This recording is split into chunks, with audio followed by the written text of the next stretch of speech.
Cards by Kate Fletcher. This is week 8 of my Corona craft challenge, and this week we're going to be doing resist stamping, but with a little bit of a twist. So for this week's challenge, what you're going to need is a pre-fold card blank. I'm just using one of the ones from Hobbycraft that measures just under 6x6. You'll also need a stamp set. Again, I'm using one from Creative Stamping Magazine. This is Spring Flowers. It was in collaboration with Pink Fresh. You'll need quite a large stamp. I'm using this one up here, but as long as it's large, you can use whatever you want. And then I'm going to be using one of the sentiments that came with the set. You are also going to need some scraps of card because we're going to be masking off part of the card front. We're not going to be inking the whole of the card, so scraps of card will be useful. And then you're going to need either white or clear embossing powder. I'm using Cosmic Shimmer Brilliant Sparkle Frosty Dawn. I absolutely love this embossing powder. It's so pretty. And I just love the Cosmic Shimmer embossing powders, to be honest. But you can use whatever you have. Then obviously you'll need some embossing ink, so I'm using my Versamark, and I've also got my Distress inks ready to go over here. For blending, I'm going to use one of the soft makeup brushes just because I find that works best for me, but you can use whatever you want. If you want to use one of the Ranger tools, absolutely, that's fine. So we're going to be stamping directly onto the front of the card for this technique. But as I said before, we're not going to be inking the whole of the card front. So first of all, what I'm going to do is I'm going to bring in my stamping platform because I want to make sure I get a really good impression of the stamp. I always like a good impression anyway, whether I'm doing embossing or not, but I just find using a stamping platform really helps me when I'm embossing. So I'm using a nice large stamp, as I said before, and I want to make sure that I leave room to put the card down to mask off the front. So I'm going to position the stamp in the centre of the card front. I want to leave a good border all around, but it doesn't have to be exact. So once I'm happy with the position, I'm just going to close the lid of my stamping platform and start inking up using my Versamark embossing ink. So first of all, I really want to apologise for the wobble that I always get whenever I do inking or blending. It's just the setup I'm using at the moment. My table's not the most stable. And I'm really conscious of all the wobbles and shakes, so I really am sorry. When I get to the blending part of the video, I will fast forward it, so it should reduce some of the wobble and shake. And something else I wanted to tell you, I've actually finally decided on a stamping platform to buy. So obviously I've been looking for a few weeks, well, bit longer than that really, and I couldn't decide between two, and then last week I finally made up my mind. So I ordered it towards the end of last week and it's been dispatched, so hopefully by the end of the week I'll be able to do a video showing you my new stamping platform, and then in a few weeks time I'll be able to do a review video on that as well. So once I have really inked up the image well, I'm going to stamp it down onto the front of the card and make sure I'm really happy that it's covered well and that I can see enough of the image to then put my embossing powder over the top. I don't think it's showing up very well on camera, but I did have a really good covering. So then I'm going to bring in a piece of cardstock to catch the embossing powders. I held it in place with my Versamark, and I could be really liberal with my embossing powder. The other way I do this, I do have coffee filters from America that my friend gave me, and they are absolutely huge, and they're really great for catching embossing powders as well. and because they're grooved, it makes it really easy to get the powder back into the jar afterwards as well. I tend to use them 3 or 4 times, to be fair, before I have to bin them as well, but it's just a different way to catch the embossing powder, and because they're quite big, you can literally just tilt whatever you're putting the powder on and it falls straight down. It's really good. A lot of the American crafters on their YouTube channels, they do it that way, so there you go, a bit of useless information about another way I do it. But there you go. So I've covered the image now, and I can tip my embossing powder back into the pot, and then I'm going to heat the image. Now, one of the reasons I decided to do a voiceover for this video was so you didn't have to have the noise of the heat gun. I know it's not an offensive sound, but it can be quite loud, and just saves having to zip volumes up and down and fast forward and all that kind of thing. So I always make sure as well when I'm embossing to get the gun nice and hot before I put it near the paper, because I just find it helps to melt the embossing powders nicer, I guess.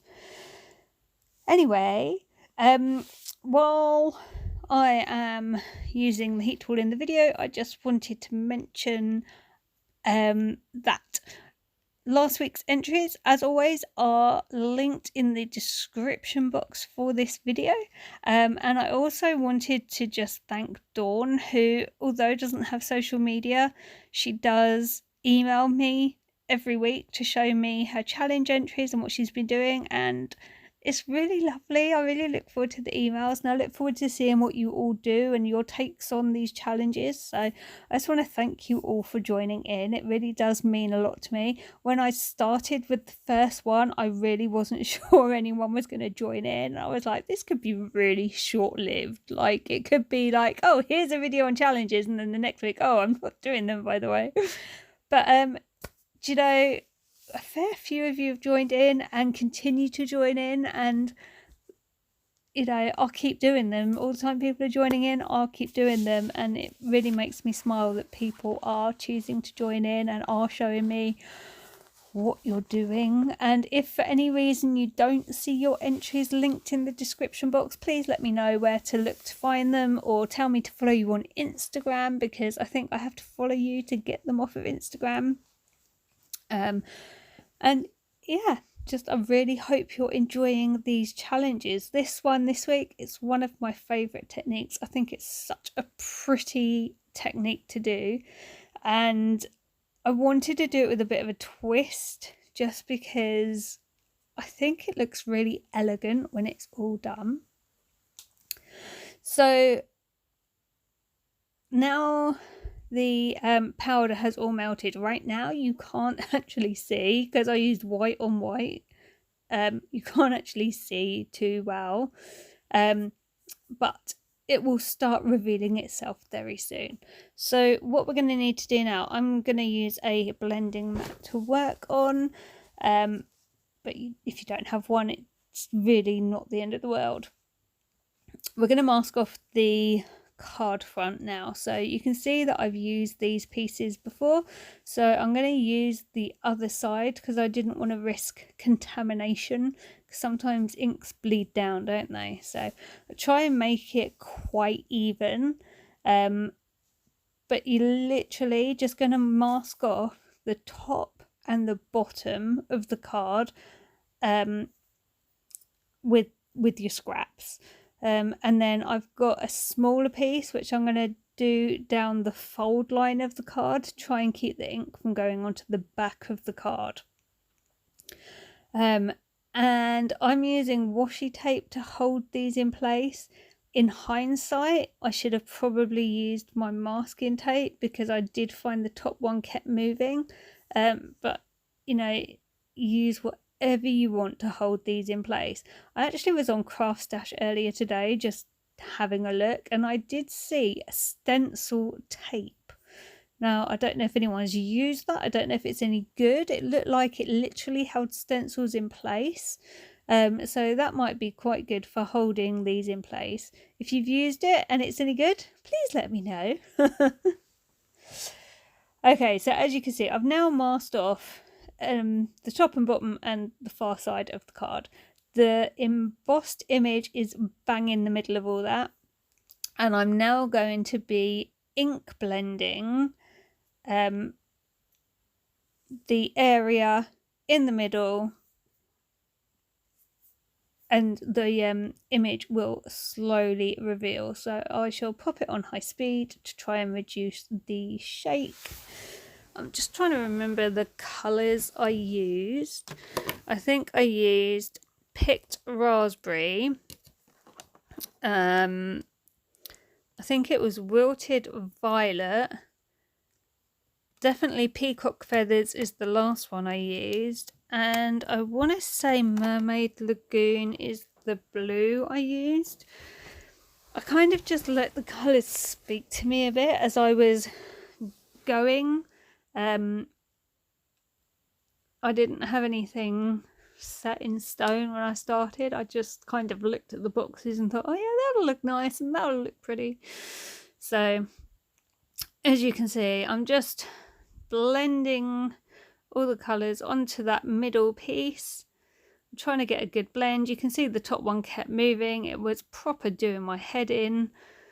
And it has kind of messed up a little bit, but it's not the end of the world.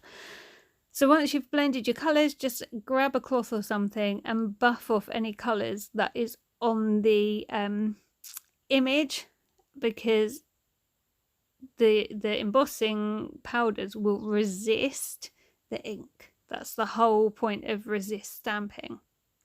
And as you can see, I then have the really pretty effect of a white image with the pretty colours and then a white area at the top and bottom of the card. So then I'm bringing in a piece of black scrap card and I'm going to emboss again using my white embossing powder, a sentiment onto that piece of black card. Again, I brought in my stamping platform just in case I had to re-ink. I'd rather err on the side of caution and go overkill with a stamping platform than use a stamping block and not get a great impression the first time and then not be able to line it up, and then it just gets too much. So I use my stamping platform for that tiny piddly little bit of card there. I tried to stamp it in the middle because I wanted to cut it down and I wanted to turn it into a kind of tag, and I figured if I stamped it in the middle I'd be able to do that and have a bit of room for errors. So again, I've used my embossing ink and my embossing powder, and for this technique I really think that black cardstock just finishes it off. I don't know why. I don't know whether it's because I'm influenced by the American crafters who I've seen do this. I don't know whether it's just because I think, well, I don't know. I just think it looks a bit classy. And I think it just finishes it off really, really nicely. So I'm using black. If you don't want to use black, if you wanted to use, I don't know, a purple piece of cardstock or whatever, it's entirely up to you.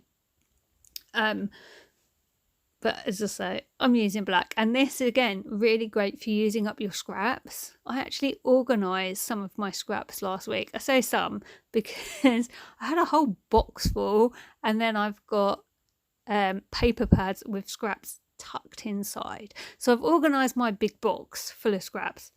So I felt really, really, what's the word?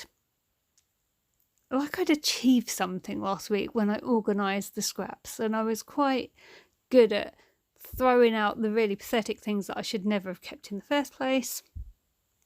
And they've been put into 3 different wallets so that there's some kind of organisation there, and I've actually been quite good so far at going to those wallets and pulling out scraps when I'm doing sentiments and stuff. So I actually feel like I'm now using the scraps rather than just, you know, knowing they're there and being like, oh, I'll get to it. I like to feel like I am using up my stash, and I like to feel like I am not just hoarding. So I know what I'm trying to say. I don't think it's coming out that great. I'm hoping you're with me. Do you do that? Do you hoard bits of card and just think I'll use it at some point and never get round to it? This technique will be great for using up those bits. So once this is all embossed, and I did use tweezers to hold this while I embossed it because I didn't want to burn my fingers. So as you can see, I'm using the tweezers to hold it just while I embossed it. Again, I got my gun really nice and hot. It didn't take too long to get this to set, but I just wanted to be sure that it was definitely set. And then you can easily pull the card back into shape because it did kind of bend out of shape. But it's really easy to put it back into shape if you do it quite quick after you've turned off your heat gun and the papers and the fibres are still kind of warm. So you can see here I'm just reshaping it because I wanted to stick this directly onto the card front as well. So I didn't want to have to mount it onto something else. And then I just grabbed a small pair of scissors and I trimmed down one end of the sentiment tag, as you can see, and then the other end I decided to make like a tail kind of thing, like a tag. So I just cut up the middle and then corner to the center line, cut each way. I think it's a really nice little effect. Again, it's just adding something to the sentiment. And then I'm going to use my tacky glue from the range. It's the Anita's tacky glue to stick this onto the front of the card. I'm really liking the Anita's glue. The only issue I've had a couple of times is I don't know whether something inside has got clumpy or what, but like I've gone to squeeze it and nothing's happened. I've had to get a pin and I've had to like jab it down the, you know, the really thin bit, and it was really winding me up last week because it was like every time I went to use it I had to do that. I don't know what had gone wrong, but today it's behaving, so I'm loving it again. So I'm just going to put that on the bottom of the card. I want to keep it quite straight. I'm trying to keep it in line with the colour, so as you can see I'm lining it up so that the top of the flag end is in line with the colour border type thing, and then the straight edge should be up against this side of the card. Look how pretty that is. I'm super chuffed with this. I don't think I've got the best blend ever, but I think you can see there's at least 3 different colours there. Maybe Peacock Feathers wasn't the best one to use at the end, but it's one of my favourites. But I'm really chuffed with that. I think it looks really, really pretty. So over to you guys now. Have a go, see what you can do. Don't forget to show me. I'll be back soon with more videos. Thanks so much for watching and I'll see you soon. Bye for now.